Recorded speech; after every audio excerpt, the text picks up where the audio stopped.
Zobena piecinieks taisnā pozīcijā. Kad zobena piecinieks izkrīt taisnā pozīcijā, jaunais gads var norādīt uz situācijām, kurās nāksies izvēlēties starp uzvaru un ētiku.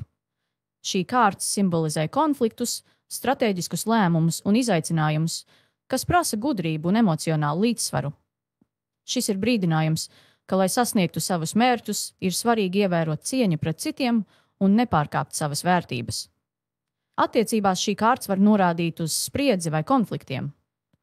Ja esi attiecībās, iespējams būs brīži, kad abi nonāksiet atšķirīgās pozīcijās vai nevienmēr sapratīsiet viens otru. Tas būs gads, kad nepieciešama pacietība un vēlme risināt nesaskaņas godīgā un cieņpilnā veidā. Ja esi viena, zobena piecinieks norāda, ka tev var nākties pārdomāt, vai visi tavā dzīvē esošie cilvēki sniedz pozitīvu ietekmi. Iespējams, būs jāatbrīvojas no attiecībām, kas rada vairāk negatīvisma nekā prieka.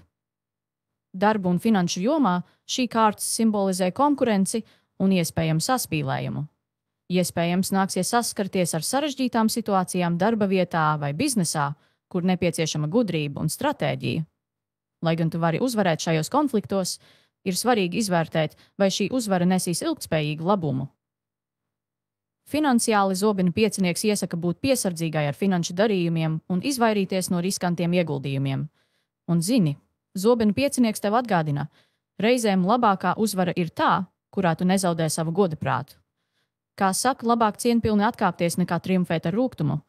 Šogad izvēlies gudrību pār uzvaru par katru cenu. Zobena piecinieks apgrieztā pozīcijā. Kad zobena piecinieks izkrīt apgrieztā pozīcijā, jaunais gads sola iespēju atrisināt konfliktus un atjaunot mieru. Šī kārta norāda, ka tu esi ceļā uz izlīgumu vai situāciju, kurā vari pārvarēt sarežģījumus un atrast veidu, kā harmoniski sadzīvot ar apkārtējiem. Attiecībās šī kārta var norādīt uz situācijām, kurās abi partneri atzīst savas kļūdas un sāk strādāt pie attiecību uzlabošanas.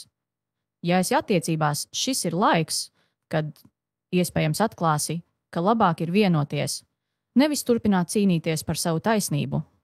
Ja esi viena, apgrieztais zobena piecinieks liecina, ka tu, iespējams, atlaidi pagātnes aizvainojumus un esi gatava virzīties uz priekšu ar atvērtu prātu un sirdi. Darba un finanšu jomā šī kārta norāda uz spriedzes mazināšanos un konflikta atrisināšanu. Iespējams, tu spēsi izlīgt ar kolēģiem vai atrisināt sarežģījumus, kas kavējuši tavu progresu. Šis ir laiks, kad svarīgi ir koncentrēties uz ilgtermiņa ieguvumiem un veidot stabilas attiecības ar cilvēkiem, kas var tevi atbalstīt. Finansiāli apgrieztais zobena piecinieks norāda uz piesardzīgu pieeju. Tas var būt labs laiks, lai sakārtotu savas finanses un izvairītos no nevajadzīgiem riskiem. Un atceries, apgrieztais zobena piecinieks tev saka, ka labākā uzvara ir tā, kas nāk no izlīguma un saprašanas. Kā saka, stiprākais ir tas, kurš spēj piedot un virzīties tālāk. Šogad atstāj rūgtumu aiz muguras un koncentrējies uz mieru un harmoniju.